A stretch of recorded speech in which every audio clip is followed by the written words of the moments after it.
Jadi kalau Bapak Ibu melarang anak bermain di alam, ya sama aja Bapak Ibu tidak memikirkan anak-anak kita di masa yang akan datang. Jadi diterapi dulu atau bermain yang banyak dulu sampai ototnya kuat, koordinasi kuat, nah baru disetor ke sekolah. Jadi yang mau sekolah itu sebetulnya Bapak Ibu atau anak Ibu. Jadi jangan dipaksakan Bapak Ibu. Jadi motorik planning itu IQ, keterampilan gerak motorik individual. Bagus apa enggak IQ motoriknya tergantung bagaimana dia bagus tidaknya motorik planning atau perencanaan gerak motorik. So, bagaimana dengan anak SD sekarang problem motoriknya, apa motorik planningnya? Hai, aku Sabi. Selamat datang di Sabiru. Sabiru adalah media belajar untuk orang tua hebat dan si kecil yang spesial. Berbagi informasi seputar dunia anak berkebutuhan khusus. Menurut WHO, 7-10% dari total populasi anak di seluruh dunia adalah anak berkebutuhan khusus. Sabiru mengajak seluruh orang tua hebat untuk terus belajar dalam mendampingi si kecil. Lewat Instagram kami @sabiruindonesia dan ikuti hashtag #sabiruinfo, sabirutalk, sabiruevent. Jangan lupa ikuti Instagram Sabiru ya. Happy parenting!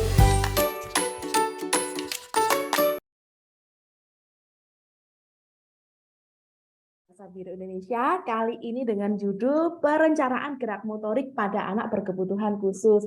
Hari ini Sabtu 15 Oktober 2022 bersama dengan Bapak Tribudi Santoso, Bachelor of Science Occupational Therapy, Master of Occupational Therapy, PhD OT. Ya, jadi webinar hari ini adalah lanjutan dari webinar sebelumnya, yaitu tanggal 16 Juli 2022 dengan judul Gangguan Integrasi Refleks dan Gangguan Pengolahan Sensori pada Anak, yang dapat dilihat rekamannya di channel YouTube Sabiru Indonesia. Dan kami juga infokan jika rekaman webinar pada pagi hari ini akan kami tayangkan 3 bulan mendatang. Ya, kenapa kok lama? Ya, karena bergiliran ya, masih banyak webinar-webinar sebelumnya yang akan kita posting juga. Serta kami akan menginfokan jika kami tidak membagikan rekaman maupun materi dari narasumber pada hari ini. Nah, orang tua hebat bisa screenshot atau bisa dicatat apabila dirasa penting dan bermanfaat. Oke, dan hari ini sudah bergabung dengan kita Pak Budi. Selamat pagi, Pak. Belum dinyalakan suaranya, Pak.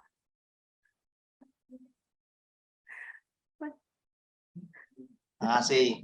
Selamat pagi juga. Maaf. Ya, bagaimana kabarnya Pak Budi? Baik, alhamdulillah sehat.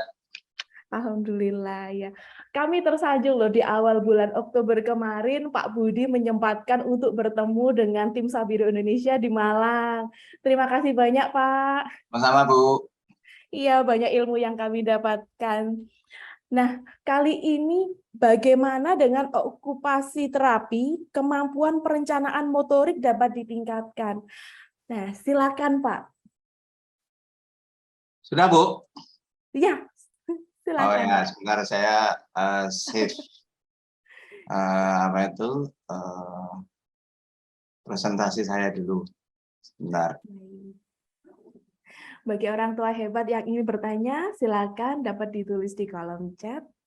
Nanti di akhir sesi kita akan ada sesi tanya jawab yang akan dijawab oleh Pak Budi nantinya.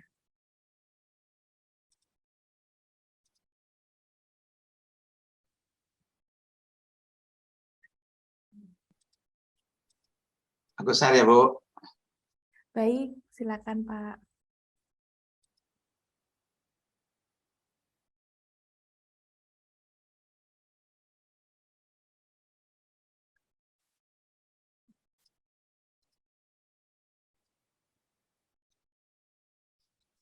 Ini sudah bisa share screen belum? Sudah. Sudah? Sudah. Sudah kelihatan kah layar saya? Belum.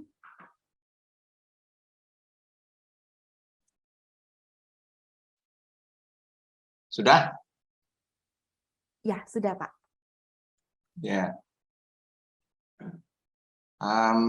Saya mesti klik di mananya dulu ya. Yang kemarin di instruksi itu. Yang Itu annotation. ya annotation, klik yang di operator di situ bisa nggak? Karena Bapak yang share screen, jadi untuk settingnya harus dari Bapak. Oh ya, Atau jadi dari kami yang share screen? apa itu sebentar, aku harus saya tutup dulu atau bisa langsung saya anotated ini? Langsung bisa kok Pak. Sebelah mana ya? Soalnya ini kalau saya share screen on, saya nggak bisa lihat. Oh, 3 kotaknya ini ya. Oh yaudah. Ya. Disable annotation for others. Oke, I got it. Oke, kita mulai sekarang. Baik. Terima kasih Bapak Ibu semua, terima kasih teman-teman. Mudah-mudahan kita selalu diberikan kesehatan. Terima kasih pada Bu Ellen, Bu Susan, dan tim Sabiru Indonesia semuanya yang telah berkenan untuk membantu semua orang tua anak berkebutuhan khusus setanah air. Mungkin nggak tahu dari luar negeri ada apa enggak. Mudah-mudahan tim Sabiru Indonesia diberikan kesehatan, sukses dunia akhirat, ya, hidayah petunjuknya. Kemudian para orang tua Indonesia juga diberikan hidayah petunjuknya, sehat semuanya. Terima kasih Bu atas CSR-nya untuk Sabiru, untuk teman-teman di seluruh Indonesia ya Bu Ellen ya. Iya baik Pak. Ya mudah-mudahan real estate-nya laris manis. Mudah-mudahan saya bisa beli juga untuk tempat piknik di Malang ya. Amin. Kami Saya endorse tunggu. Bu. Teman-teman, ini Bu Ellen ini punya perusahaan real estate. Jadi kalau mau beli rumah di Malang, jadi silakan beli. Harganya bisa nego ya Bu ya. Siap Pak. Jadi tempatnya bagus di Batu, dan pembiayaan dari seminar-seminar kegiatan Sabiru ini didukung oleh CSR dari perusahaannya Bu Ellen. Nah, mudah-mudahan amal baik Ibu dicatat oleh Yang Maha Kuasa sebagai amalan baik Ibu, dan mudah-mudahan sukses semuanya di sini. Sekali lagi terima kasih atas kepedulian pada teman-teman di seluruh Indonesia. Saya mulai sekarang. Saya punya banyak slide, 80 nggak tahu saya buat slide, mungkin terlalu banyak ya. Gitu. Jangan plangkling, jangan dibully ya. Ini foto saya ketika saya sekolah di Kanada tahun 93. Jadi masih kayak orang desa gitu. Saya akan bicara soal situasi pasca pandemik ini pada perkembangan anak, yang mungkin minggu depan saya juga akan presentasi webinar mahasiswa saya yang mengadakan. Silakan lihat postingan mereka juga, mungkin saya posting di Instagram saya. Kemudian saya akan bicara dengan perencanaan gerak motorik, lalu spesifik yang mungkin belum banyak dikenal atau diketahui, apa sih peran mitokondria, ASD dan perencanaan gerak motorik. Kemudian saya akan bicara tentang gangguan koordinasi gerak, kalau di bahasa Inggrisnya developmental coordination disorder. Kemudian sedikit tentang mengulas ASD dan perencanaan gerak. Kemudian saya akan mengakhirinya dengan aktivitas program di rumah seperti apa yang bisa dilakukan oleh Bapak Ibu semua.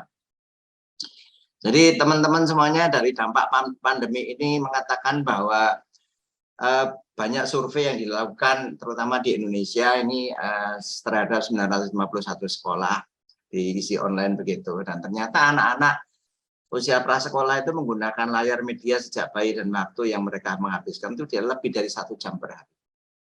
Dan ini mengerikan. Jadi anak-anak yang datang saya bikin statistik, kalau lebih 2 jam per hari itu sudah memiliki indikasi gangguan keterlambatan perkembangan dalam kondisi anak normal. Sekali lagi, 2 jam per hari terpapar layar Ini catatan saya di medical record di waktu para orang tua konsul dengan saya. 2 jam sehari dalam kondisi anak normal itu akan menyebabkan gangguan perkembangan. Entah bahasa, entah motorik, entah yang lain. Dan anak-anak dalam survei itu juga media digital yang paling digunakan adalah telepon genggam, handphone 91%, disusul televisi 86% dan komputer 61%. Ini yang diteliti oleh Ibu Sisolawati dari Fakultas Kesehatan Masyarakat Universitas Indonesia. Ya, jadi perlu perhatian pada orang tua, mohon tidak mendekatkan atau memberikan gadget segala macam bentuk, termasuk paparan layar televisi 24 jam. Ya, oke.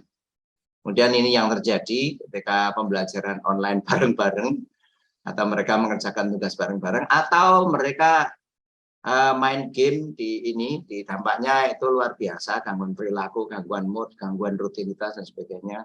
Ada anak di kampung saya itu pas setelah Jumat ada orang tua di kampung telepon saya, Pak, anak saya mau membunuh saya, ini gunting sudah di leher saya. Guntingnya itu udah ibunya mau ditusuk. Gara-gara apa? Dia gangguan perilaku, game addiction, karena apa itu ngegame. Jadi apa nggak boleh Pak ngegame boleh, tapi jangan lama-lama, 15 menit udah cukup. Besok diatur. Ya kita sendiri yang tidak tegas, atau kita kasihan, atau orang tua yang bekerja di luar kota, kemudian tidak tega. Nah, saya bekerja untuk anak saya ini pas pulang, kalau nggak tak ACC, bagaimana memberikan kasih sayang sama anak saya? Begitu alasannya. Ya sudah, sekali lagi catatan saya, nonton film gadget TV lebih dari 2 jam sehari. Memang belum saya riset sih, ini dokumentasi apa itu di klinik saya bahwa 2 jam sehari sudah menjadikan anak telat perkembangan. Jadi sekali lagi jauhkan HP, semuanya gadget dari tangan anak. Dan ini Bapak Ibu, ketika Bapak Ibu di restoran, ini yang terjadi. Jadi anak dihadapkan semua tablet. Saya pernah lihat di restoran itu masing-masing anak itu punya iPad 1. Wah hebat ini. Wah kalau nggak punya duit banyak nggak bisa beli iPad itu. iPad kan mahal 21 juta, 25 dan sebagainya. Jadi biasanya yang terjadi di restoran begitu. Anaknya makan, kemudian sampingnya ada HP, atau orang tuanya makan, di depannya ada HP, kemudian digeletekkan di situ, atau iPad-nya di situ. Nah selama itu tidak ada interaksi, ya udah anak interaksi sama HP itu, sama game atau apapun yang dilihat di layar itu. Kemudian interaksi yang terjadi pada waktu makan bersama tidak ada, karena anak ya sudah habis itu foto bareng keluarga, selfie gitu. Setelah makan banyak yang diantaranya ini bapaknya sibuk dengan teman-temannya, ibunya dengan sibuk dengan teman-temannya, ya sudah pada pas posting status lalu WA-WA-an, nggak ada interaksi di meja makan, sedikit sekali interaksinya. Lebih banyak WA apa itu grupnya masing-masing, komen media sosial dan lain sebagainya, atau lihat apa yang disukai. Tapi yang jelas mode-mode seperti ini banyak yang terjadi ketika Bapak Ibu di mall atau di restoran-restoran. Oke. Itu pengamatan saya sejauh saya mengunjungi restoran dan mall itu seperti itu. Nah kasihan Bu, justru kalau kita apa itu memberikan gadget pada anak itu kita tidak kasihan sama anak. Oke. Nah, survei yang lain 2.000 orang yang dilakukan oleh Ronsel di London menemukan bahwa anak-anak sekarang menghabiskan hampir seluruh hari mereka sepekan kegiatan duduk di kursi sementara bermain di luar hanya 2,5 jam per hari. Jika dihitung waktu mereka bermain di dalam rumah ada 10 kali lipat dibandingkan bermain di luar rumah. Jadi kalau datang pada saya tanya, Bu, sering 0 sampai 3 tahun banyak di rumah apa di luar rumah? Di rumah Pak, siapa yang ngomong? Nah, tergantung.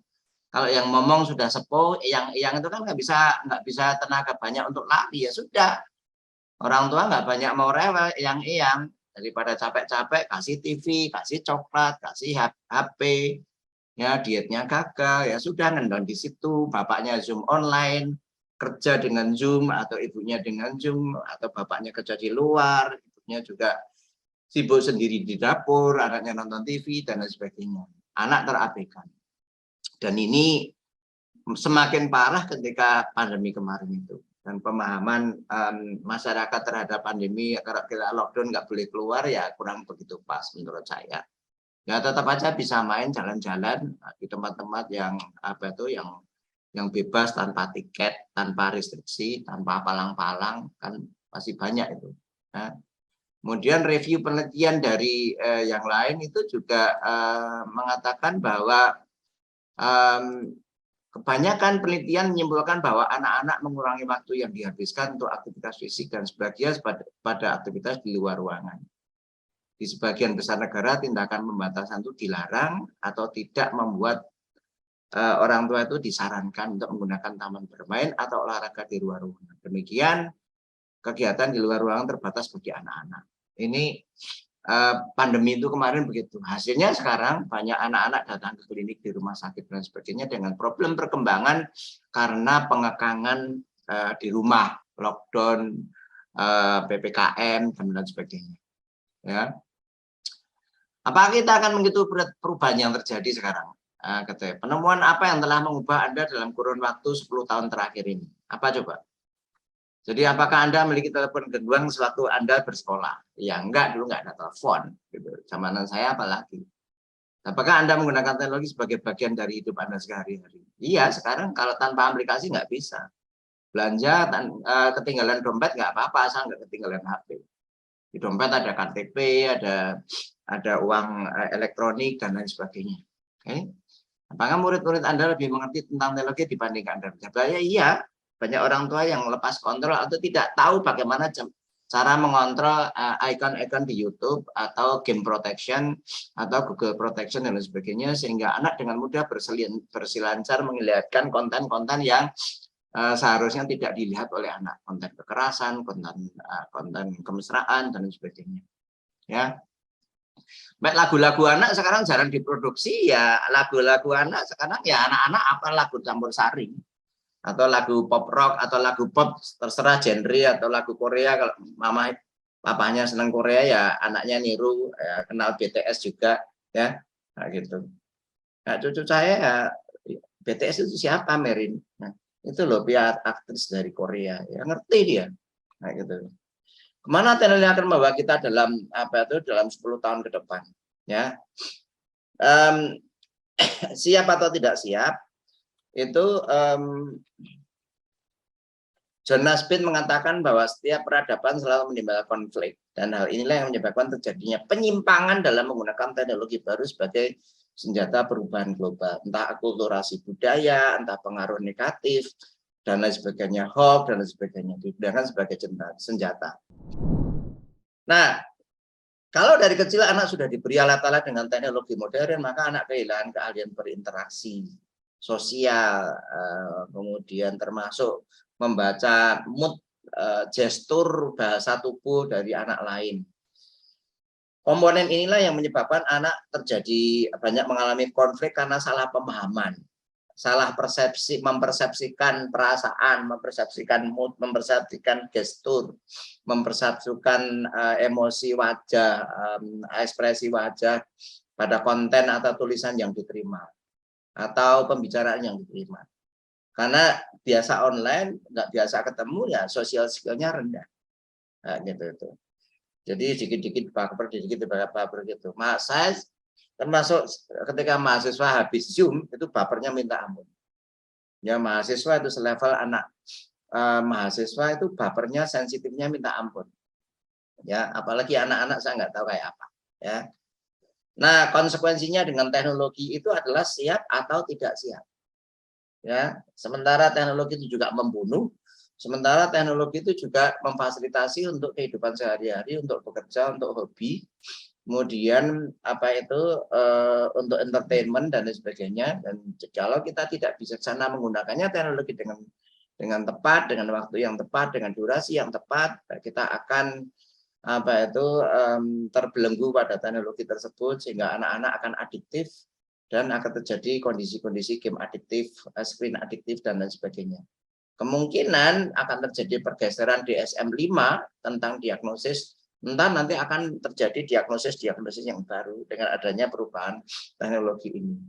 Sehingga kemampuan komunikasi interpersonal ini termasuk bermain dengan anak-anak ini sangat diperlukan dalam kehidupan pada semua level pergaulan.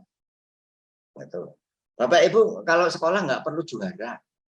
Anak-anaknya jangan dituntut juara. Anak saya kan nggak pernah menuntut anak saya semua juara. Udah kamu bermain yang banyak, selagi kamu happy and healthy, I'm fine. Nah, itu. Silakan ikut aktivitas kampus, sekolah, OSIS, pramuka, dan sebagainya. Paskibra silakan ikut. Nggak perlu juara, temannya naik, pokoknya kami ikut naik. Yang penting kamu sopan, yang penting kepribadian bagus, kamu happy and healthy, I'm fine. Nah gitu. Jadi saya agak drop sedikit karena aktivitas yang menguras tenaga kemarin dari Jakarta, terus geser workshop apa itu kantor, terus ini lagi, terus besok apa lagi nggak tahu. Oke. Jadi Bapak Ibu mesti kita harus bijaksana sebagai orang tua untuk menghadapi teknologi yang semakin berkembang ini. Kemudian anak membutuhkan ini Bapak Ibu, ya membutuhkan aktivitas di luaran. Ada beberapa mahasiswa saya yang mengalami tactile defensiveness. Jadi gangguan pengolahan sensori. Tak tanya, anak pantai dia sebetulnya, anak pantai dari Lombok sana. Kamu apa dulu banyak main di rumah? Iya Pak, dipaksa sekolah sama orang tua saya. Saya dipaksa sekolah, saya tidak boleh bermain. Sekolah, and sekolah. Nah kamu pernah dimain di luaran di ini enggak di pantai? Ya kalau di pantai saya pakai sandal Pak. Begitu sandal basah, saya nggak bisa terima. Tapi kalau surfing saya ya pakai sandal Pak. Gangguan tactile defensiveness kalau tidak terekspos anaknya itu di alam ketika masih kecil. Yang lain juga sama. Ada anak terapi saya di Jakarta itu gangguan tactile defensiveness juga, gangguan rangsang raba. Itu cara mengatasinya dia dengan hobi fotografi. Nah, hobi fotografi kan mengharuskan dia interaksi dengan alam, interaksi dengan banyak orang. Akhirnya lambat tahun gangguan raba itu tactile defensiveness itu berkurang sedikit demi sedikit. Itu kalau di kerumunan mahasiswa saya itu nggak mau. Karena tactile defensiveness itu interaksi sosialnya lembek banget. Dan tidak mau bergaul dengan anak-anak lain. Ini yang kita butuhkan Bapak Ibu. Bermain di alam. Jadi kalau Bapak Ibu melarang anak bermain di alam, ya sama aja Bapak Ibu tidak memikirkan anak-anak kita di masa yang akan datang. Dan akan memiliki problem di usia remaja dan bahkan waktu sampai 25 tahun. Nanti saya jelaskan.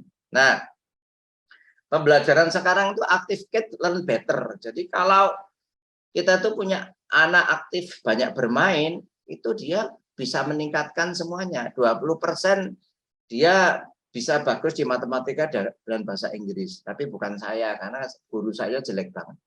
Guru saya punya kumis pakai tongkat itu, kemudian kalau nulisnya nggak bisa rame, dilempar papan, dilempar kapur, dilempar penghapus, ya. Karena gurunya galak, saya nggak suka math, ya, nah, gitu.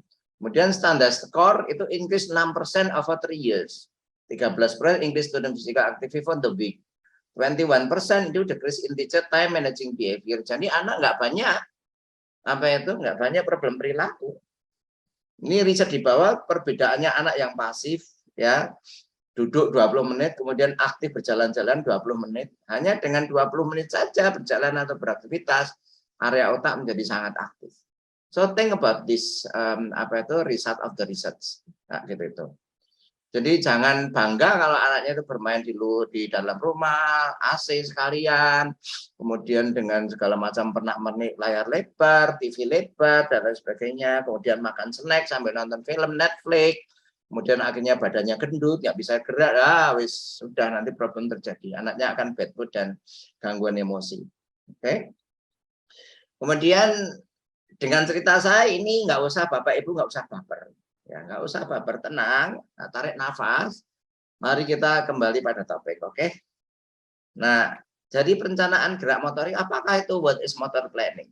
Kemampuan untuk menciptakan ide apa yang mau kita gerakkan atau ide apa yang mau kita lakukan, bagaimana merencanakan sesuatu aktivitas, merencanakan gerak atau merencanakan perilaku, kemudian eksekusi perilaku itu sendiri, kemudian secara fisik melakukan aktivitas tersebut. Jadi planning, executing, kemudian monitoring, and ending activity. Itulah perencanaan gerak motorik, atau motorik planning dalam bahasa Inggrisnya. Jadi Motorik planning itu IQ keterampilan gerak motorik individual. Bagus apa enggak IQ motoriknya tergantung bagaimana dia bagus tidaknya motorik planning atau perencanaan gerak motorik. Jadi anak dengan perencanaan gerak motorik yang bagus, yang kompeten, dia akan membantu bagaimana dia melakukan aktivitas atau tugas-tugas aktivitas yang dilakukan pada aktivitas keseharian. Ya, anak mungkin bisa lempar tangkap bola, anak mungkin bisa antisipasi kecepatan bola yang datang seberapa, kemudian melempar bola itu meningkatkan sistem kematangan pada waktu memegang bola. Melempar bola itu meningkatkan keseimbangan tubuh. Jadi dengan lempar tangkap bola saja, bawa anak-anak Bapak Ibu ke taman itu sudah meningkatkan area aktif di otak, meningkatkan kekuatan otot, fokus, integrasi visual motorik, antisipasi kecepatan, banyak manfaat yang didapat. Oke. Kemudian proses perencanaan gerak motorik itu membutuhkan aset kognitif, kemudian feedback dari tubuh kita dan tindakan motorik. Nah, perencanaan motorik biasanya merupakan proses bawah sadar atau tidak disadari, meskipun bagi sebagian orang membutuhkan jeratan suatu proses. Tetapi ketika menghadapi tugas-tugas baru, anak akan menggunakan banyak pengulangan dan harus punya skill untuk perencanaan, kemudian eksekusi gerak, monitoring, evaluasi gerak, kemudian bagaimana mengakhiri aktivitas atau mengakhiri aktivitas gerak itu dengan baik. Mohon izin aku tak minum dulu. Ini kemarin saya dikasih hadiah gelas mug Sabiru dari Bu Ellen. Ini sudah tak pakai minum, Bu. Bapak Ibu, mengapa perencanaan gerak motorik itu penting? Penting karena dipakai untuk mandi, dipakai untuk berpakaian, nyikat gigi, memasak, makan, pakai chopstick, bermain, negosiasi pada waktu bermain, mengikuti peraturan, ya, menyelesaikan halangan pada waktu hiking atau obstacle course, kemudian merangkak, menemukan, mencari benda-benda yang ada di bawah meja. Kadang-kadang mejanya berbentuk seperti ini, banyak cabang-cabang, jadi anak harus mencari celah supaya dia nggak kejedot pada tiang-tiang meja atau kursi, nah, kayak gitu. Jadi perlu problem solving ketika anak melakukan aktivitas halang rintang seperti ini. Kemudian perencanaan motorik juga melibatkan otak dan otot yang mereka tuh bekerja bersama-sama untuk menghasilkan suatu pola gerak tertentu atau aktivitas atau gerakan yang ingin dikerjakan. Diperlukan juga untuk menyelesaikan tugas-tugas sederhana, gosok gigi, ya, melepas kancing baju, dan lain sebagainya. Dan seperti kita ketahui, bayi itu tidak dilahirkan mengetahui bagaimana merencanakan gerak. Mereka harus belajar dan diberikan pelajaran untuk bergerak. Nah, keterampilan ini didapat jika anak itu ototnya kuat, kemudian dia tidak ada gangguan processing sensori. Nah, seiring dengan meningkatnya waktu, ketika piramida belajar itu naik ke atas, dia akan bisa mengerjakan aktivitas yang diharapkan sesuai dengan kemampuan umur pada tiap-tiap perkembangan anak. Mengapa penting Bapak Ibu perencanaan gerak motorik itu? Ya, jadi saya ulangi lagi, perencanaan gerak motorik itu bukan inborn, bukan keterampilan yang dibawa lahir. Dia perlu waktu, dia perlu perkembangan dan perlu latihan. Sehingga karena apa? Karena otak harus berkomunikasi dengan tubuh, dengan otot dan organ yang lain, dan perlahan-lahan anak akan mampu melakukan aktivitas itu semakin kompleks dan semakin butuh akurasi gerak. Sehingga kalau akurasi gerak sudah terjadi, gerakan itu akan terjadi secara otomatis. Pikirkan ketika Bapak Ibu pegang setir mobil pertama kali. Ya enggak, kalau sekarang metiknya gampang, tapi berkenaan begitu, belajar nyetir mobil pertama kali perlu konsentrasi, atensi, ini persnelingnya netral atau di D atau di P, kemudian menggerakkan jangan sampai ke depan dan ke belakang, ya harusnya maju, atlet ke belakang, remnya mana, gasnya mana. Ya pertama-tama belajar ya pelan-pelan gitu, kadang-kadang nabrak pagar juga, ya, kemudian keprosok parit juga kadang-kadang kalau belajarnya di lapangan bola, ya, atau di pinggir jalan yang ada paritnya, masuk prosot parit itu. Nah, ketika mereka Bapak Ibu itu sudah pintar nyetir mobil, ya bisa bicara, bisa nyanyi, sambil nyetir mobil, ya bisa terima telepon dengan speaker yang ada di mobil. Nah, bayangkan ketika anak belajar berjalan, kemudian dimulai gerakan mengangkat kepala ketika umur 1 sampai 2 bulan, berguling, merangkak, merambat, perkembangan, kemudian berjalan, berlari, dan meloncat. Gerakan ini terjadi menjadi otomatis jika anak berkembang pada lingkungan dan fasilitasi yang tepat. If not, then terjadi gangguan perkembangan. Nah, anak-anak dengan berkebutuhan khusus seperti ASD, ADHD, cerebral palsy, DCD, anak-anak dengan SPD atau sensory processing disorder sering mengalami gangguan perencanaan gerak motorik atau praksis. Nah, seringkali mereka kesulitan bagaimana menerima input, mengolah, dan mengeksekusi input dari luar itu, kemudian menampilkan menjadi perilaku yang adaptif, perilaku yang diharapkan, atau menampilkan gerak motorik. Ya, ketika masalah perencanaan gerak motorik itu matang, kompeten, anak dapat menyebabkan tantangan pada bidang akademik dan interaksi sosial. Matang tidaknya kompetensi gerak motorik, perencanaan gerak motorik itu akan berimbas ke interaksi sosial, akademik, pergaulan, dan lain sebagainya. OT itu bisa membantu mendeteksi pemeriksaan dan memberikan intervensi gangguan ini, memberikan konsultasi dan memberikan treatment, home program, maupun intervensi yang ada di klinik maupun di unit layanan di berbagai fasilitas pelayanan kesehatan. Nah, bagaimana perencanaan gerak motorik itu terjadi? Ya, ini terjadi seperti itu. Jadi ketika ada stimulus berapa cangkir, jadi saya melihat di meja saya ada cangkir, saya pengen minum, ini kemudian saya melihat cangkir, kemudian mugnya saya pegang, saya akan memegang, kemudian saya membawanya ke sini, kemudian saya membawa minum seperti ini. Kemudian bagian frontal itu merencanakan bahwa tangan ingin memegang mug, ya, kemudian diteruskan sampai ke tulang belakang, ya, saraf di tulang belakang, kemudian pada percabangan saraf yang menuju ke anggota gerak tangan ini memerintah pada otot-otot untuk berkontraksi, semuanya termasuk jari-jari, kemudian memegang, dibalut lagi, kemudian ada balikan lagi yang merah ini masuk ke korteks, sensory cortex, bahwa pesan itu telah ditangkap, kemudian basal ganglia itu menjelaskan ini mug atau cangkir sudah dipegang, kemudian dia mengkoreksi ada gerakan ini error apa enggak. Kalau di situ misalnya dari basal ganglia ini sudah memberikan koreksi pada ini cangkir sudah dipegang, tetapi pada bagian reseptor tangan atau raba ini ada gangguan taktil, dia tidak akan bisa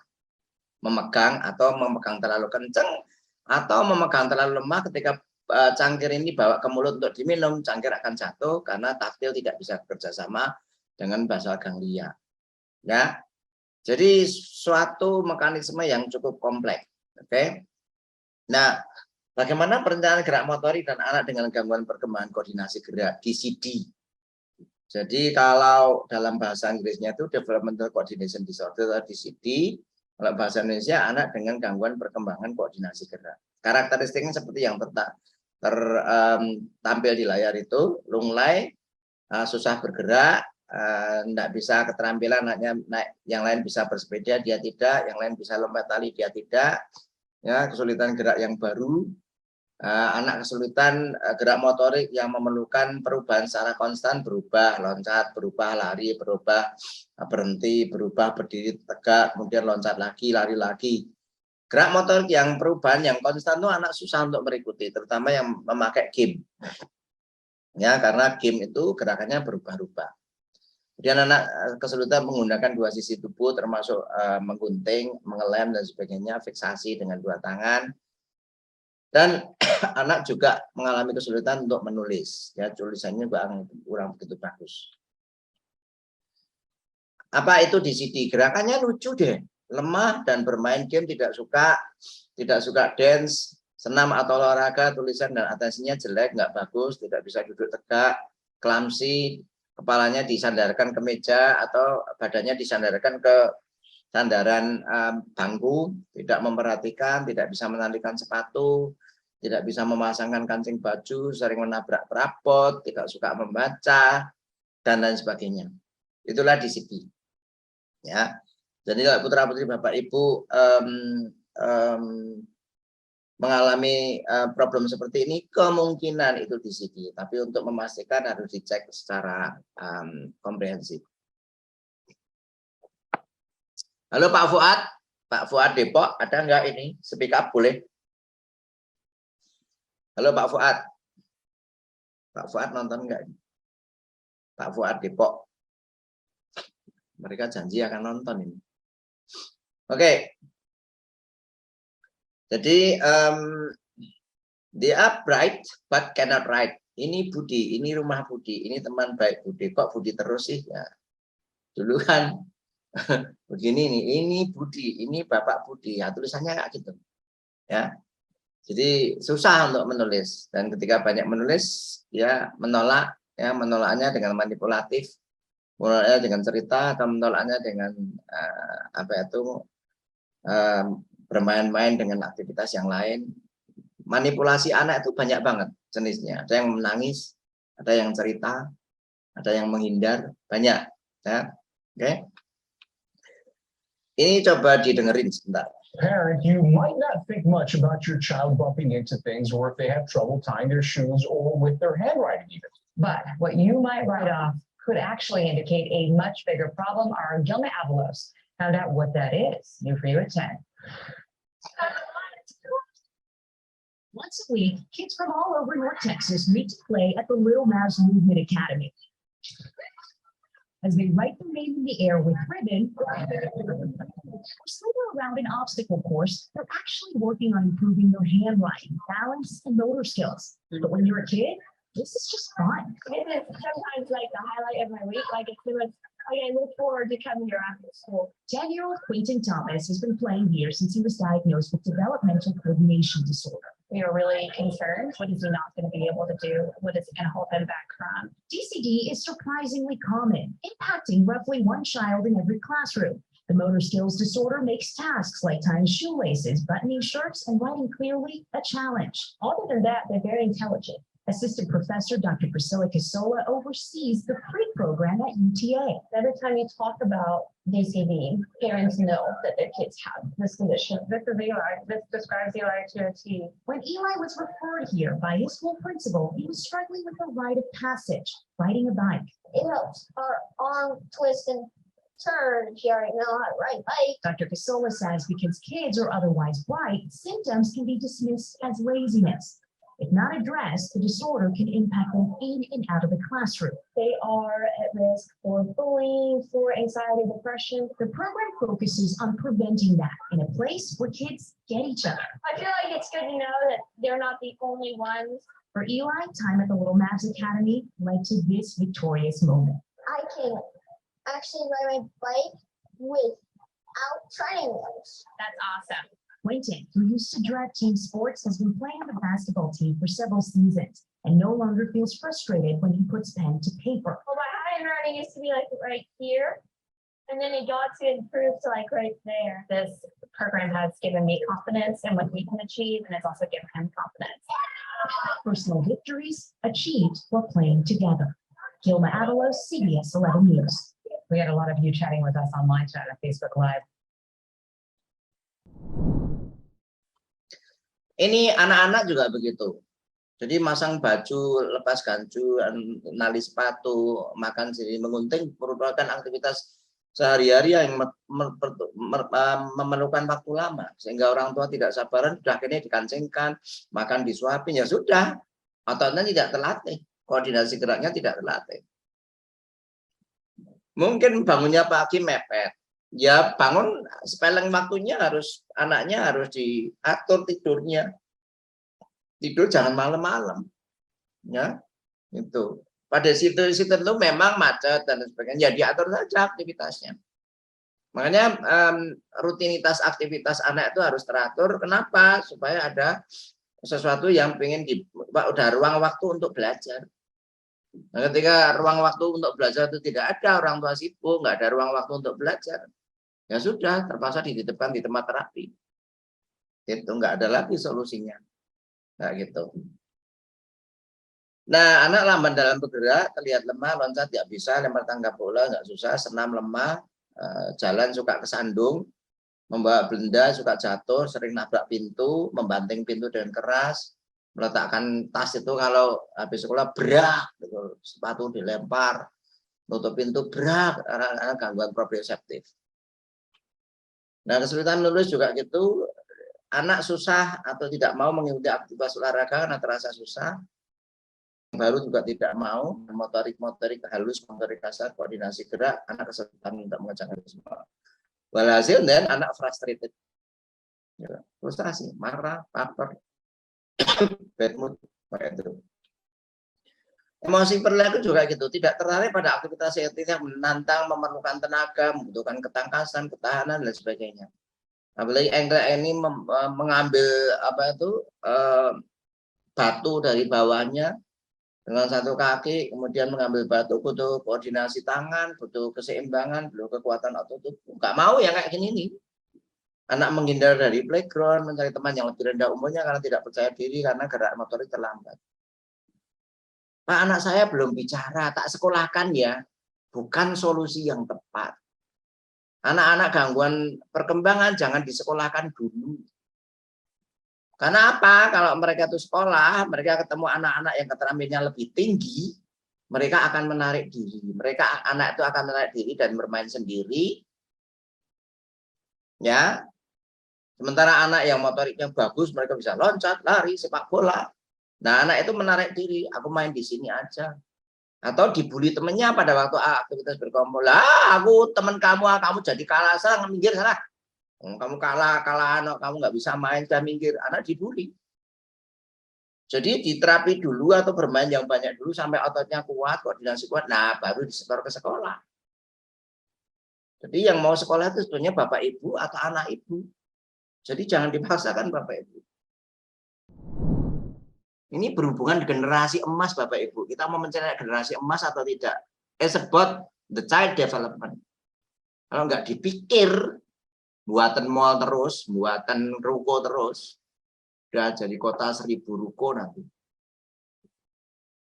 Oke, mudah-mudahan ada Bapak pejabat yang dengar ungkapan saya ini sehingga membuat policy di undang-undang. Ya sudah, gitu loh. Cuman playgroundnya itu bawahnya beton. Ya nggak ramah anak, kota ramah anak, pret ramah anak apa, bukan ramah anak, Bapak Ibu, ramah jedot kepala itu juga. Nggak usah dibanding di YouTube, nggak usah tuh dibanding, lihat di YouTube playground di Sydney itu kayak apa, playground di Jepang itu apa, kemudian spek barangnya dia bangun seperti spek keselamatan anak lah. Playground bawahnya beton semua ya kejedot, ya kegarota gitu loh. Oke, kita lanjut. Dimulai dengan kesadaran lingkungan seperti ini untuk sayang lingkungan, untuk ramah lingkungan pada anak, kita akan menjadi warga negara yang aware terhadap semuanya ini sehingga nanti kita punya generasi yang lebih bagus lagi. Kemudian anak juga frustrasi, rasa percaya dirinya rendah, mudah marah, nggak punya strategi untuk mengatasi masalah karena jarang bermain, otaknya tidak kuat. Ya, anak tidak puas dengan apa yang dilakukan, frustration gitu. Ya, nggak mau berubah. Karena ototnya ya lemah. Itu otot lemah, kalau caranya itu nggak pinter cara melakukan latihan, ya sudah. Nggak tahu Bu Antita Madiun ada nggak ini? Waktu putranya itu lunglai banget datang ke saya, Bu ini anakmu lunglai. Nggak jari lompat nggak bisa, lempar bola nggak kuat, nah, gitu. Akhirnya apa, Bu? Ini diajari loncat langsung nggak bisa, Bu. Jalan-jalan weh setiap hari sana 1 jam dulu, 30 menit dulu. Naik lagi 35 menit sampai 1 jam setiap hari ya. Walhasil 3 bulan, 4 bulan kemudian langsung genjot sepeda lepas. Apa itu roda belakangnya dilepas, bisa genjot, bisa ngebut sekarang. Ya. Nggak sampai 6 bulan belajar. Ya jalan-jalan dulu, jalan-jalan di alam. Ya. Itu semula Bu Antita itu sudah Mau frustrasi tuh anaknya kok begini dan sebagainya. Nah, punten ya Bu, tak buat bahan cerita. Prognosisnya bahwa disidian dengan gangguan perencanaan gerak motorik itu berlanjut sampai remaja bahkan dewasa. Ya, pada penelitian jangka panjang anak-anak itu didiagnosis pada usia remaja itu 15 tahun, 46% ditanda dan gejala masih ada sampai usia 25 tahun. Dan ini mengganggu interaksi sosial. Anaknya nggak pede, biasanya cari pacar juga susah. Misalnya cari pacar dapat, kemudian cari suami atau istri, dia obsesif banget dengan pasangannya, takut ditinggal, karena tahu ditinggal dan dia pencemburu buta. Karena cari lagi susah karena dia tidak pede. Ya, golongan ini misalnya kalau selingkuh juga sama teman sekantornya, kalau sampai terselingkuh. Ya, itu. Jadi ngefek Bapak Ibu sampai usia besar, remaja, dewasa dan sebagainya. Lebih apa-apa lebih senang sendiri. Makanya di Indonesia itu banyak sekali anak-anak dengan DCD seperti ini. Banyak banget. Cuma undetected. Ya, kalau mau datang ke profesional, anak itu nggak apa-apa, nanti kan sembuh sendiri, yang sudah besar, nggak ada gangguan jalan. Nah, ketika mereka dites dengan soft neurological science, amburadul, tes koordinasi gerak, tes ini, wah, wes, amburadul. Gitu. Ke profesional ya sudah, ini nggak apa-apa, nanti sembuh sendiri. Nah, gitu Bapak Ibu. Beliaunya bilang begitu. So, bagaimana dengan anak SD sekarang problem motoriknya, motorik planningnya? Defisit pada anak dengan ASD sama dengan anak DCD yang lain, gangguan aktivitas seharian, kekuatan otot, susah lagi untuk antisipasi gerak, arah gerak, timing gerakan, imitasi, kemudian perencanaan gerak motorik menjadi lebih susah lagi. Nah, saya ngomong sekarang soal mitokondria, ASD, dan motor planning yang mungkin jarang dibahas oleh berbagai speaker di berbagai seminar. Saya bongkar sekarang. Mitokondria itu merupakan penghasil energi yang terletak di dalam sel yang berfungsi sebagai penghasil energi sebanyak 9% di dalam tubuh. Otak kita yang merupakan 2% dari berat badan kita itu menggunakan 20% dari semua energi mitokondria dalam tubuh kita. So, perubahan yang sangat halus dalam energi mitokondria akan secara radikal mempengaruhi otak. Kesimpulannya, mitokondria itu sangat penting untuk bahan bakar sebagai energi. Nah, disfungsi pada mitokondria itu akan mengakibatkan anak-anak ASD dan anak dengan yang lain itu gangguan motorik planning atau perencanaan gerak motorik. Karena mitokondria mengubah nutrisi yang kita konsumsi dalam bentuk energi berupa adenosin trifosfat yang berfungsi sebagai bahan bakar untuk pertumbuhan dan perkembangan anak. Disfungsi atau limitasi mitokondria pada ASD menyebabkan anak tidak suka bergerak, ya, kesulitan untuk melakukan gerak, dan endurance-nya nggak begitu bagus. Kita lihat YouTube ini, kemudian bisa on, browse YouTube.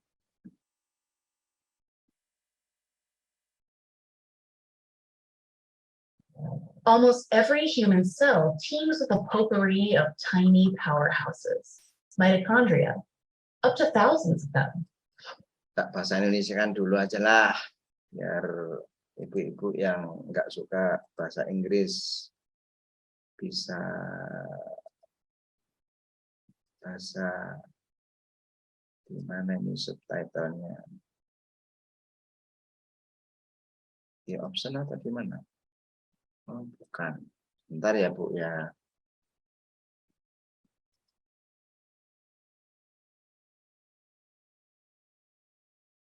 Biasanya tak klik di sini muncul bahasa Indonesia apa gitu.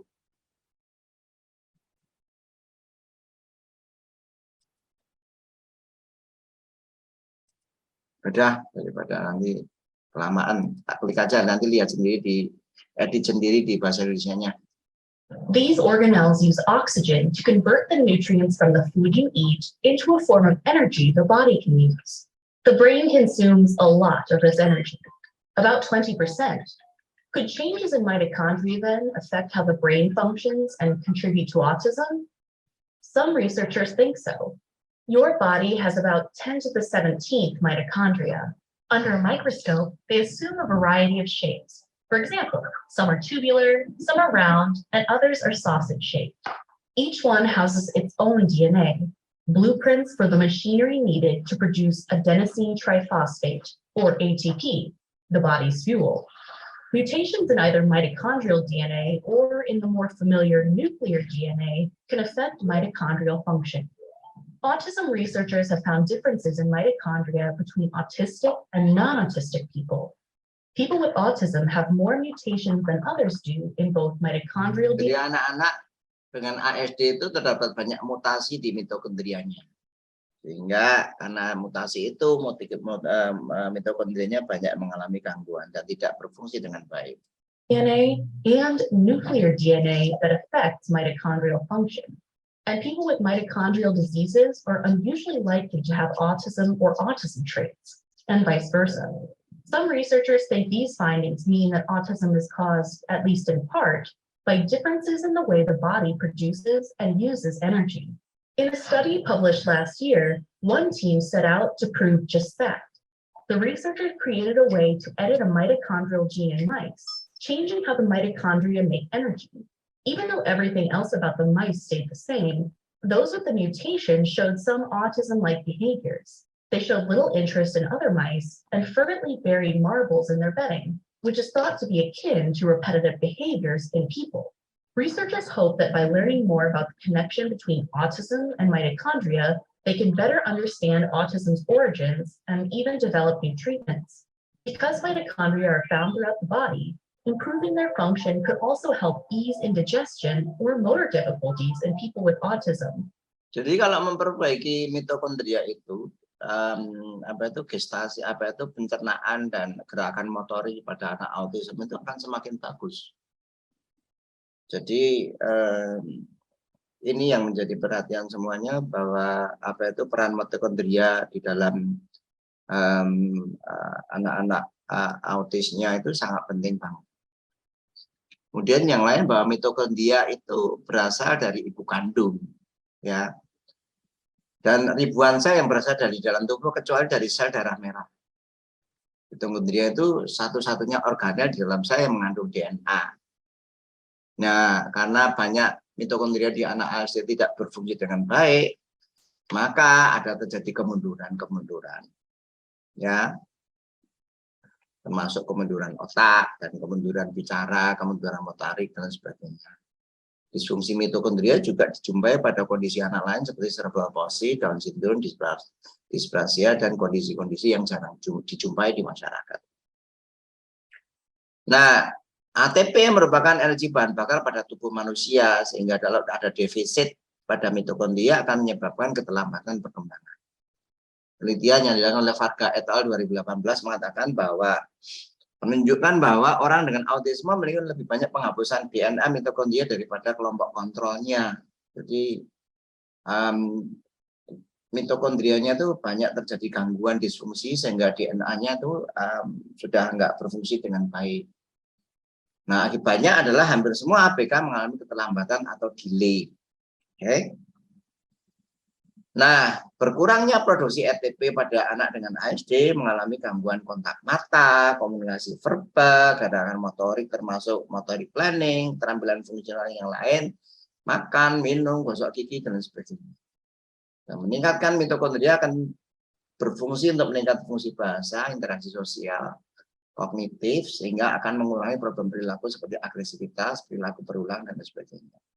Intervensi biomedis meningkatkan proteksi mitokondria termasuk diet, asupan nutrisi yang memenuhi syarat, dan injeksi metil B12. Ya, dari jurnal ilmiah seperti itu. Jadi diet itu penting Bapak Ibu. Mungkin ada profesional yang tidak suka diet, tapi saya masih menyarankan untuk diet. Jika misalnya terpaksanya nggak diet, harus banyak olahraga, ya, dan pola hidup sehat dan makan makanan yang berkualitas. Jangan makan makanan toko. Karena saya pernah tahu pemilik pabrik, kenapa kok nggak bikin snack kayak luar negeri yang sehat-sehat itu? Marginnya nggak nutup Pak. Jadi marginnya untuk bayar karyawan, packaging, marketing, dan sebagainya nggak nutup Pak, sehingga saya pakai bahan-bahan yang lapis kedua atau ketiga, pewarna, pengawet, lapis kedua, walaupun masuk kategori sehat, tapi ya dilihat dari jurnal ilmiah dampak pengawet, penyedap, perasa, pewarna, oh luar biasa. Jadi masak sendiri saja. Ya Bapak Ibu. Saya dengar respon fungsi mitokondria pada anak dengan ASD.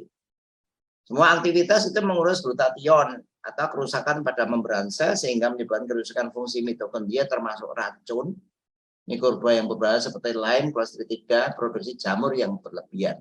Dan produksi jamur ini pada anak autism banyak. Sehingga kalau menghilangkan jamur, otomatis mitokondria naik. Kerusakan sel atau membran sel akan menyebabkan panik signal dari mitokondria sehingga mengganggu fungsi sel. Nah, memberhentikan panik signal tergantung dari peningkatan status glutation ini, dan ketika berhenti, problem perilaku pada anak ASD bisa berkurang atau hilang dengan peningkatan keterampilan bahasa, interaksi sosial, dan kognitif.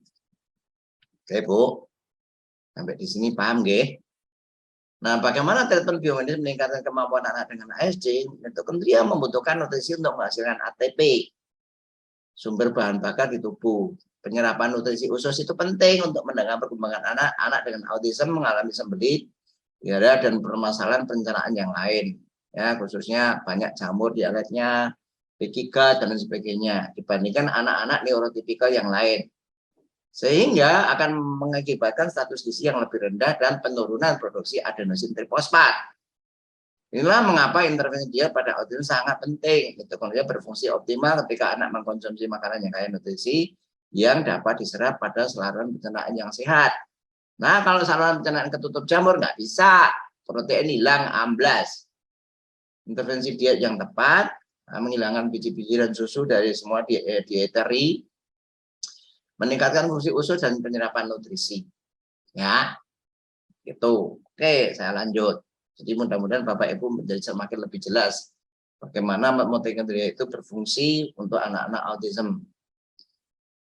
Nah, bagaimana dampak motorik planning, mitokondria, dan ASD? Perencanaan motorik adalah bagaimana menghasilkan rencana suatu gerak, mengkoordinasi suatu gerakan, dilakukan berkoordinasi dengan motorik dan sensorik. Jadi kalau di piramida awal anak gangguan sensori processing, entah kangen nonton TV, banyak gadget, di dalam rumah terus, nggak pernah keluar rumah, orang tuanya terlalu protektif, perfeksionisme, rumah nggak boleh kotor, bla bla bla bla bla bla, dan sekepok bencana yang lain, ya anak nggak matang sensori processingnya, sehingga akan membuat hambatan pada bangunan fondasi perkembangan anak berikutnya. Setelah itu otak akan membuat rencana untuk melakukan uji coba test run untuk memeriksa kekurangannya. Oh, otak ini aku melakukan ini, mau ambil gelas, tak coba ambil gelas, atau oh kamu mau loncat, test run dulu, uji coba untuk menguji coba sensorik dan motorik. Nah, pada uji coba itu, test run itu terjadi di bagian lain otak yang menampung ingatan kita, akan masuk ke pusat otak lewat basal ganglia yang tak disebutkan tadi di atas. Nah, kemudian otak masuk ke pusat memori untuk mencernakan gerak motorik. Ini kalau anak bermain, wah aku pernah main gini, udah dia langsung memberikan sinyal info otot untuk berkontraksi atau meledak. Nah, jika semua sistem setuju, proprioceptif, kemudian otot-otot setuju, kemudian sensori sudah memenuhi syarat, otot sudah mulai kuat, meledaklah otot atau otot berkontraksi sehingga menjadi sebuah gerakan. Kelihatannya yang dilakukan oleh teman-teman OT itu simpel, Bu. Tapi inilah mekanismenya. Jadi jangan dikira didik gerakan tuh simpel, enggak, susah. Dan ketika salah prosedurnya, gitu, cara memberikannya anak frustrasi, Bu. Nah, itu anak frustrasi, marah-marah. Makanya jangan boleh meniru PR-PR orang lain, tapi yang cocok dengan level perkembangan anak dan yakinkan anak itu tidak kesulitan. Next, rencana motorik yang paling sulit untuk dibuat melibatkan otot-otot kecil di dalam tubuh itu yang disebut keterampilan fine motor atau motorik halus. Mata dan mulut adalah keterampilan motorik halus terbaik yang membutuhkan energi otak paling banyak, sehingga dia butuh ATP paling banyak juga. membuat rencana motorik dan mengintegrasikan sensorik, motorik, dan memori. Jadi kalau mitokondrianya berkurang, ATP-nya berkurang, nggak cepat-cepat bicara. Gitu loh. Ya. Mengapa perencanaan motorik pada autisme begitu rumit? Perencanaan motorik membutuhkan energi yang cukup untuk sistem sensorik, motorik, dan penyimpanan memori agar berfungsi secara optimal. Sehingga proses tersebut menjadi rumit.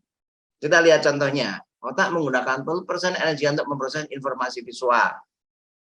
Jadi kalau hiperaktif, anak agresif, anak baper, rentang atensinya pendek, ya susah.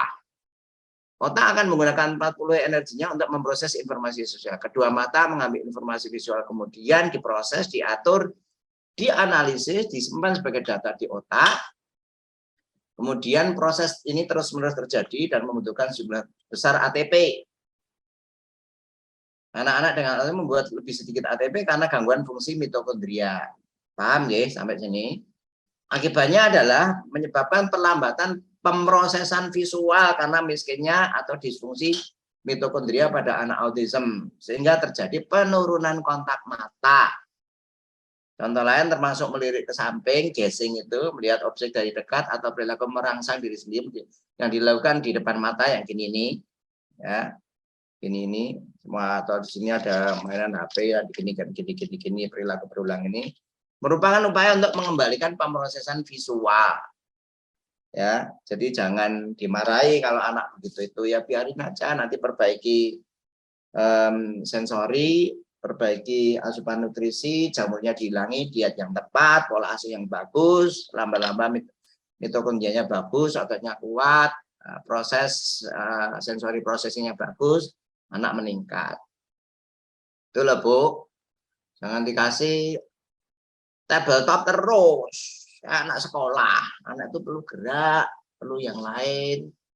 Tabletop terus ya sudah, stres Bu. Loh.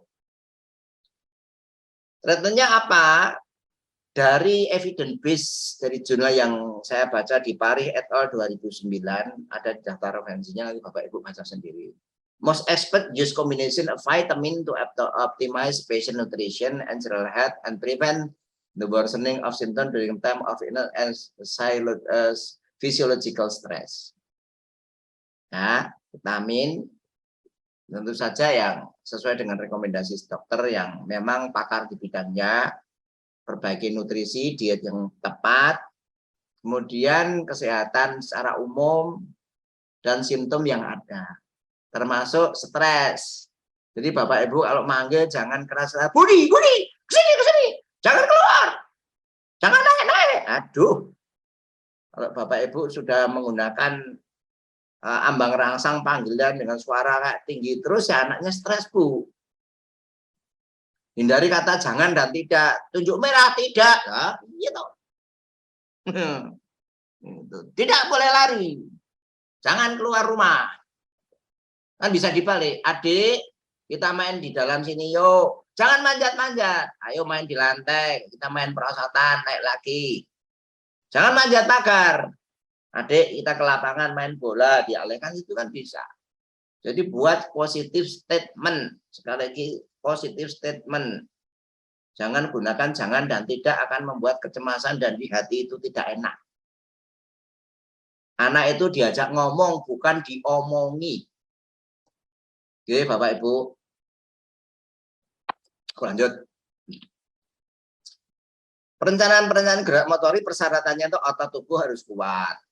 Makanya harus olahraga, aktivitas penguatan otot, bisa jalan-jalan, naik turun, bukit, hutan, hiking, dan lain sebagainya. Ya, kemudian anak perlu umpan balik untuk bergerak, ambang rangsang yang normal, yang bisa perbedaan tekstur dengan nyaman dengan tekstur. Dan anak tidak takut untuk bergerak, ya geraknya pelan-pelan aja. Kalau anak banyak di dalam rumah ya sudah, nggak perlu gerak lama-lama, pelan-pelan saja. Nyaman dengan stimulus visual dan suara. Oke. Kemudian yang lain keseimbangan tubuh, ya koordinasi anggota gerak bawah, koordinasi mata tangan dan anggota gerak atas juga, urutan gerak, eksekusi gerak, tugas dan informasi sensory processing secara simultan. Ya, penyanyi sambil menari, kayak Inul Daratista itu goyang ngebor kemarin itu susah itu. Tuh. Anak dengan problem motorik itu akan mengalami kesulitan untuk ini semua.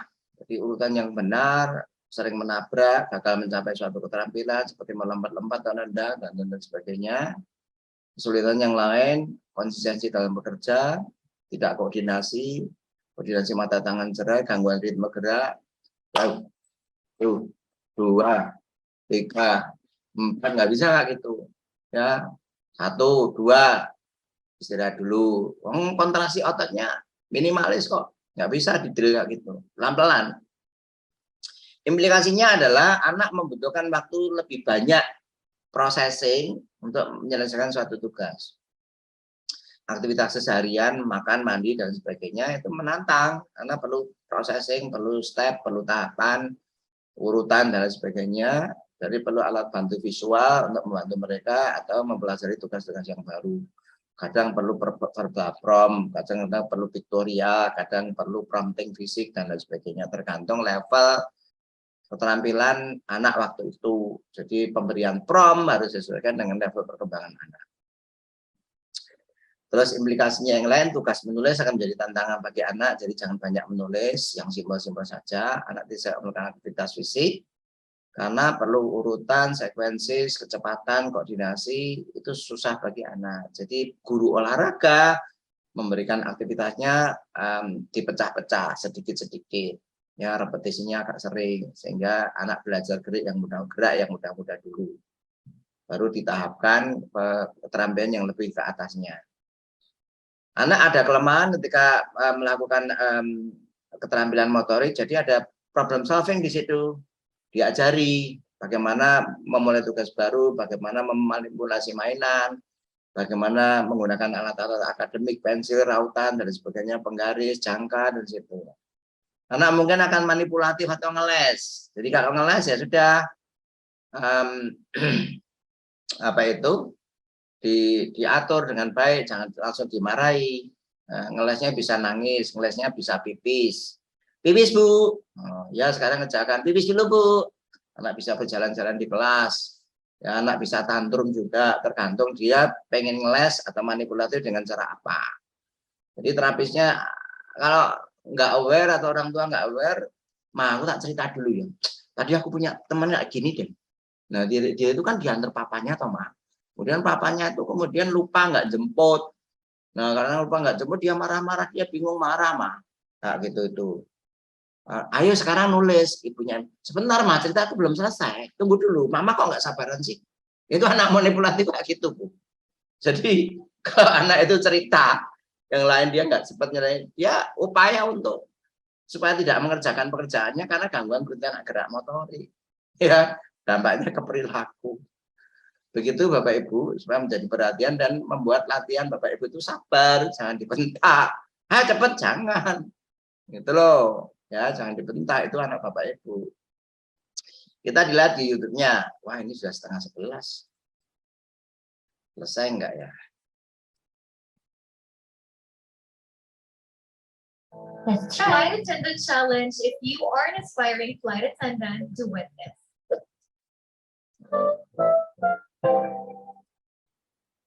We're going to go through the obstacle course and we're going to start. Tyler's going to go first and you guys are going to follow, okay? Are we ready? Tyler, now we're going to take all of these sensory systems that we've just talked about and just learned, and we're going to use it in a combination to motor plan our bodies. Ini anak-anak yang ini mulai ini nggak bisa loncat otomatis ya, gangguan klamsi, gangguan motorik planning, sehingga perlu pendampingan, perlu prompting fisik dipegangi dulu. Kalau anak-anak yang lain langsung loncat, nggak pakai lama. Through this entire obstacle course. And with two feet. You'll see the children. Nah, anak yang kedua langsung tuh otomatis. Proprioception, their body awareness, vestibular, their balance, and there's going to be some tactile defensiveness you'll see with Tyler in this as well. Kids with ADHD or autism want to be independent. Try Goalie, a visual scheduler that guides them through routines so you don't have to. Goalie, reinventing routines.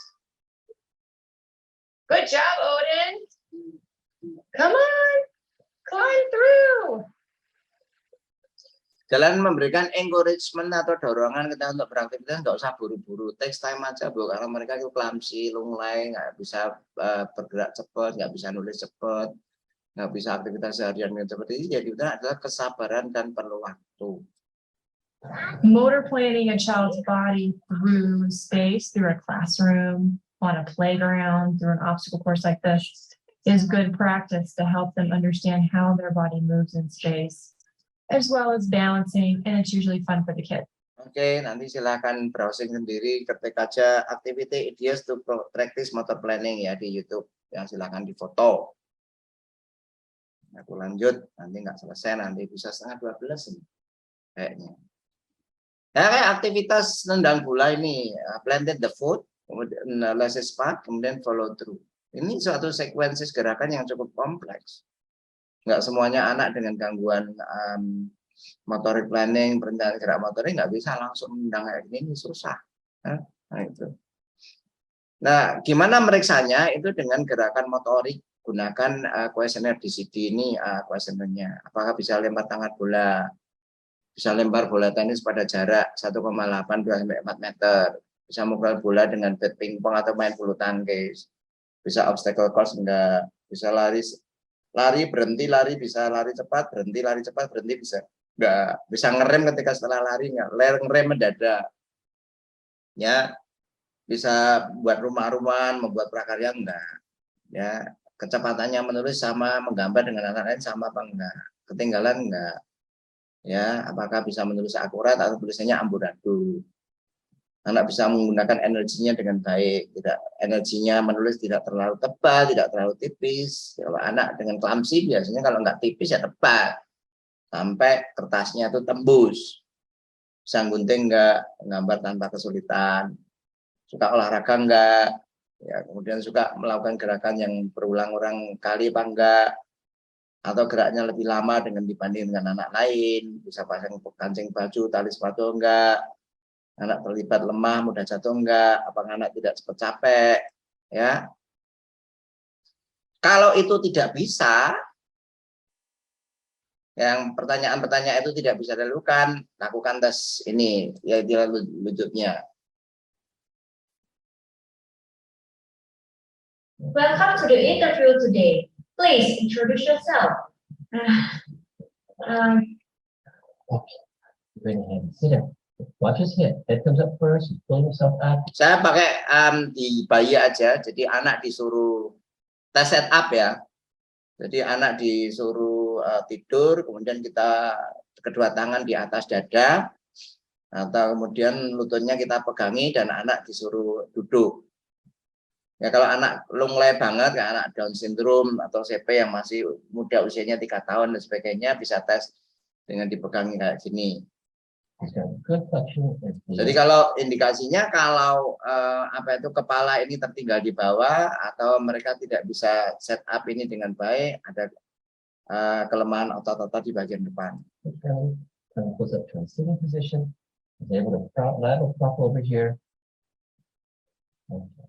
Let's go back down. To go back down, again, you can resist that. Head control. Keeps it all the way in front of his front. Ya, kalau anak bayi umur 1 tahun ini kepalanya tidak melawan gravitasi, dia head leg ke bawah ini, berarti ada gangguan tonus postural. Ya, mungkin butuh waktu ya sekitar 2-3 tahunan untuk mengembalikan itu. Jadi Bu, jangan terburu-buru. Kekuatan otot itu perlu proses. Ya, vitamin pola hidupnya bagus enggak, tidurnya bagus enggak, nutrisinya bagus enggak, pola asuhnya bagus enggak, mainnya bagus enggak.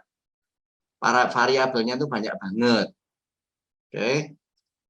Kemudian tes keseimbangan tubuh.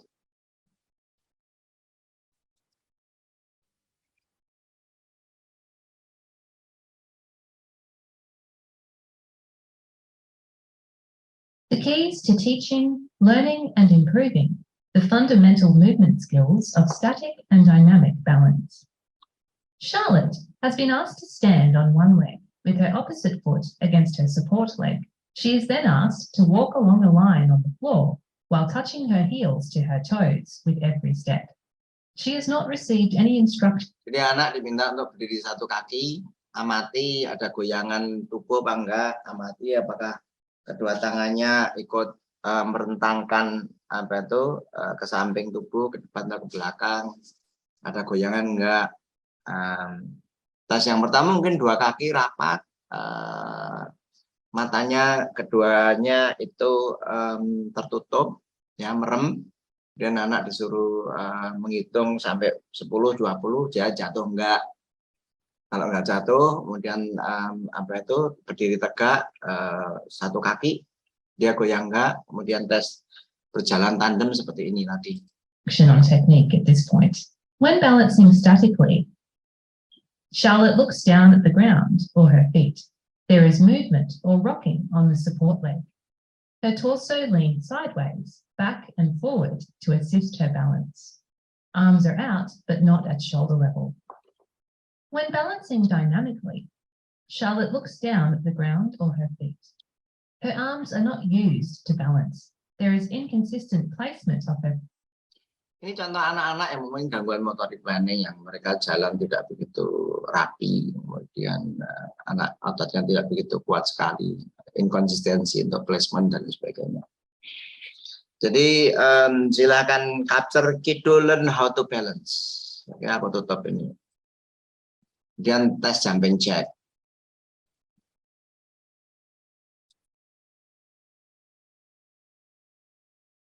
How's it going? I'm Catherine. I'm 24 years old. This exercise is called jumping jacks. Starting position is going to be standing straight up like a pencil. Hands by your side, feet together. From there, we're going to be jumping up. Jadi jangan naik turun, usahakan berhenti di tengah. Jadi di bahu berhenti lebar. Kedua tangan ke atas, berhenti di bahu memanjang, kemudian turun ke bawah, jadi 1, 2, 3, ada 3 step.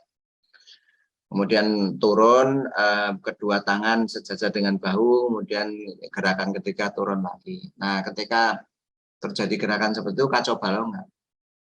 Tangan bisa naik ke atas enggak? Bahunya bisa lurus apa enggak? Lihat dari samping, tubuhnya condong ke depan apa enggak? Kayak gitu tuh, ya. Jadi kalau tidak bisa dites dengan catatan kuesioner tadi di atas itu, kerjakan tes ini. Kalau ini tidak bisa, kemudian tes lain adalah lempar tangga bola, dribble bola, dan lain sebagainya. Jika tidak bisa dikerjakan fix, putra anak-anak mengalami gangguan perkembangan koordinasi motorik, atau motorik planning, atau koordinasi gerak. Nah, sekarang saya scroll, kemudian ini sudah 10:30 ya. Program aktivitas di rumah ini kayak gini, penguatan otot pakai bola. Makanya Bapak Ibu beli bola yang banyak, bola karet, bola plastik, bola voli, bola basket junior, tergantung umur, tinggi badan anak juga kekuatan otot. Jadi kalau kekuatan ototnya masih lemah ya pakai benda-benda yang ringan juga, dan ukurannya menyesuaikan dengan genggaman tangan. Oke. Merangkak juga begitu, lalu silakan nanti aktivitas merangkak, kemudian aktivitas wall push up, ya. Ini bisa dengan 2 orang juga, tapi hati-hati jangan sampai jatuh, ya. Kemudian wall rolls, anak pepet badannya di tembok naik turun. Kemudian chair push up, ya, push up pada waktu duduk itu akan menguatkan otot bahu dan otot-otot di pinggang. Kemudian skateboard, ya hati-hati. Yang roda bagian depan ini yang 360 derajat, roda yang bagian belakang itu yang 180. Masangnya ini ban ini agak ke dalam supaya tangan ini tidak terlindas memakai. Jadi pastikan masang roda yang bagian depan itu tidak menggilas tangan, ya. Agak masuk ke dalam supaya tangan tidak tergilas oleh ban ini. Jadi itu Bapak Ibu bisa beli ban troli itu, satunya roda ini sekitar yang bisa dipakai safe aman tuh yang satu sekitar 75.000, agak mahal Mang, ya. Yang pakai ini biasanya tergantung kalau berat badannya. Yang kecil ini kalau berat badannya anak berat itu, anak sudah mulai gede biasanya nggak begitu kuat dan mudah patah juga. Kemudian crab walk, Ini di tempat dulu, baru belakang, maju, mundur, akhir itu pelan-pelan saja. Kemudian aktivitas memanjat, syukur ada pohon yang natural, yang bisa dipanjat anak, ya. Kemudian nggak usah protektif, nanti jatuh, mereka akan mengira-ira kekuatan otot sendiri ya. Ibu tinggal pastikan ini dahan yang bisa dicek dulu, bapaknya naik dulu. Ini ranting yang boleh diinjak, ini ranting yang mudah patah dan sebagainya. Oke. Berjalan dengan tahanan menggunakan karet, bisa dengan ban bekas ya untuk penguatan otot kaki. Bisa dorong, bisa dengan kursi bakso itu di sininya dikasih beras.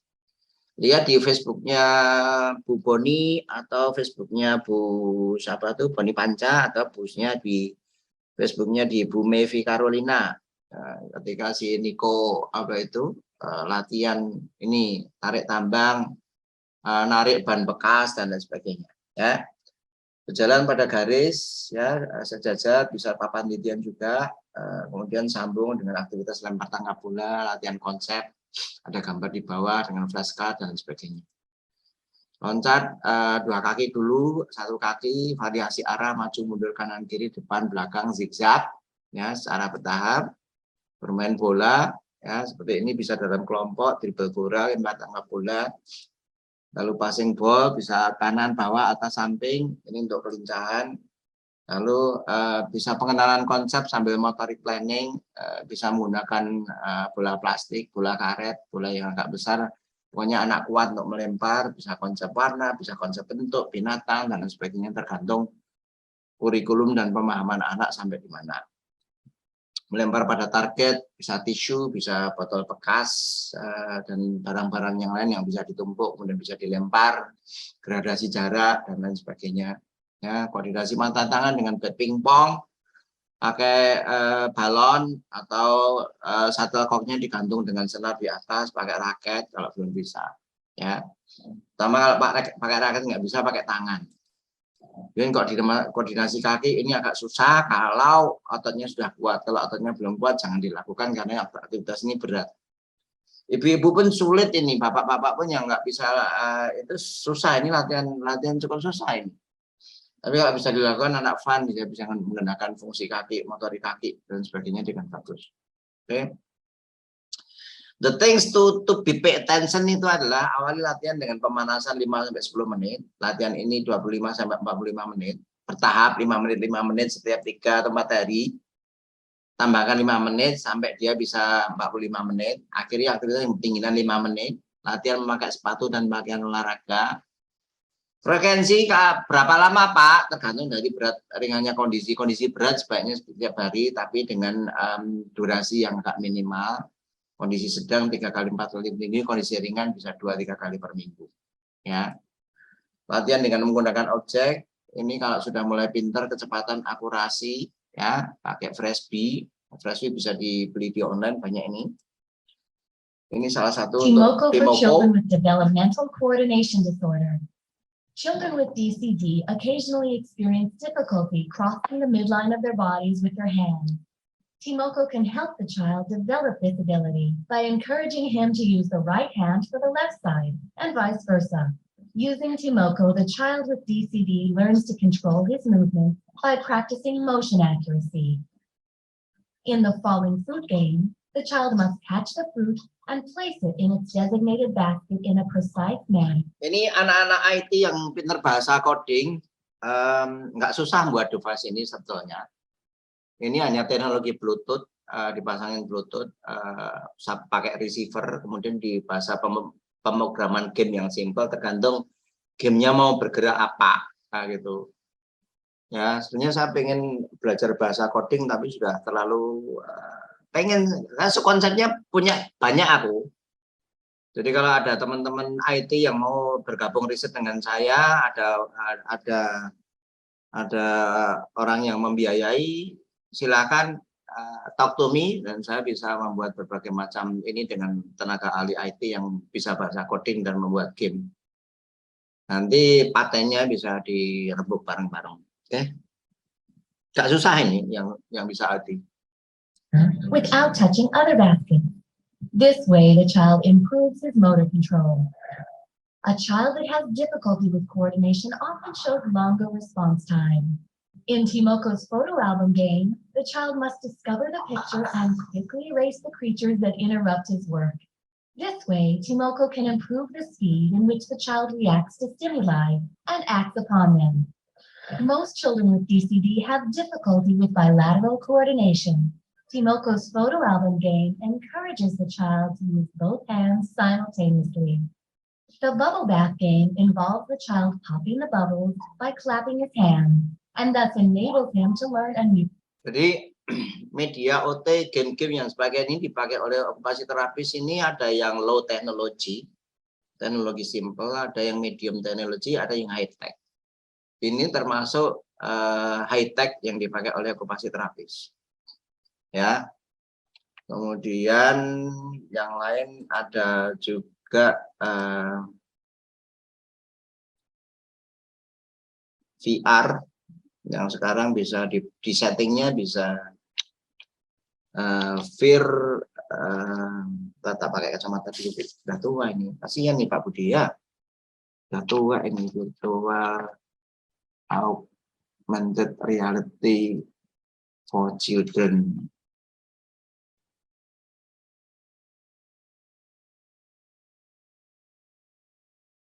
Tenang,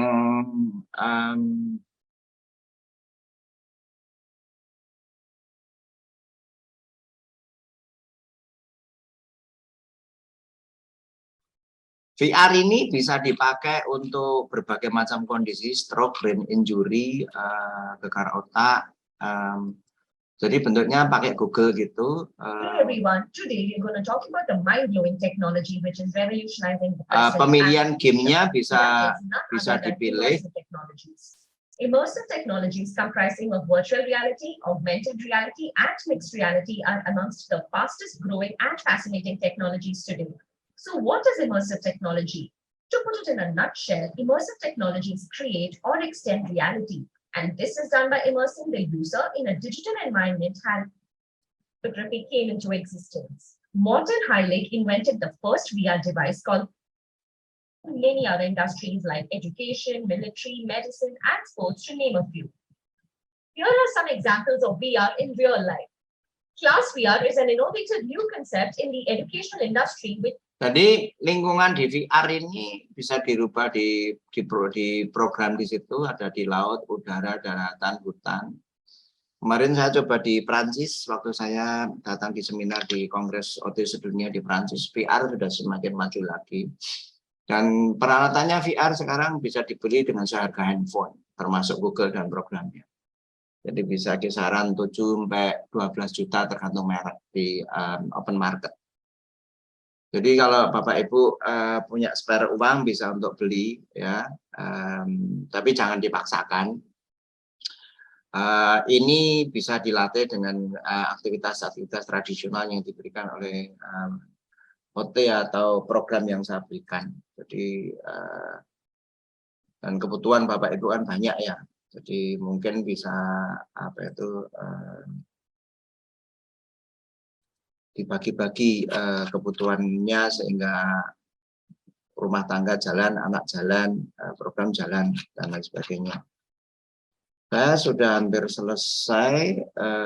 Kemudian ini kesimpulannya adalah tidak ada hasil instan, perlu latihan rutin, konsisten, kesabaran ekstra, berikan pola asuh yang positif, dan yang sabar, karena perkembangan anak itu beda-beda satu dan yang lain.